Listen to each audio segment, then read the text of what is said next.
Nigeria, a country known for her rich mineral deposits, but still has majority of its citizens living below the poverty line.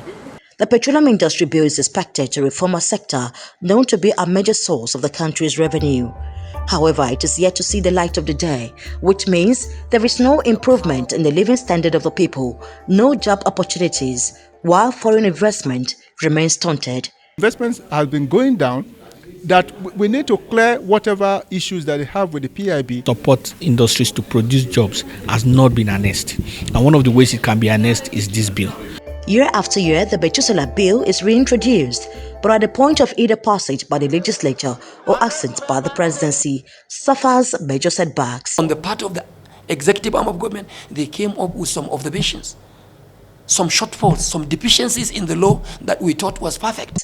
As a result of this serious failure, the country continues to lose billions in the hands of multinational oil companies and few individuals popularly known as the cabals or wise ones in the sector. What also has not helped matters in realizing this bill was the frosty relationship that existed between the executive led by President Muhammadu Buhari and the legislature led by Dr. Abubakar Bukola.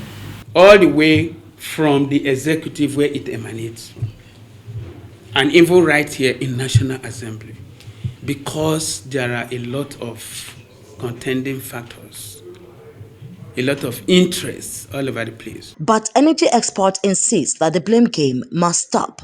The presidency and the lawmaking body must reach a resolution and depoliticize the oil and gas bill. I believe that the only way that we can have PIB that will skate through without much delays is for the executive and the legislative arm of government to sit down together and get some experts, work out the best draft that we can get.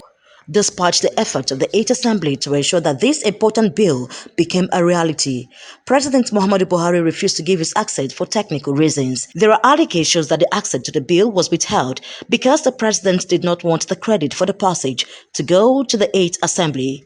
Now that the bill is before the 9th Assembly, one would expect to see a speedy passage and assent to the Petroleum Industry Governance Bill as promised by both the President of the Senate, Ahmed Lawan, and the Speaker of the House of Representatives, Femi Gbajabiamila. Look at the PIB and see how we can make improvement on the basis of some of these observations made by Mr. President. That is what we call institutional interrelationship.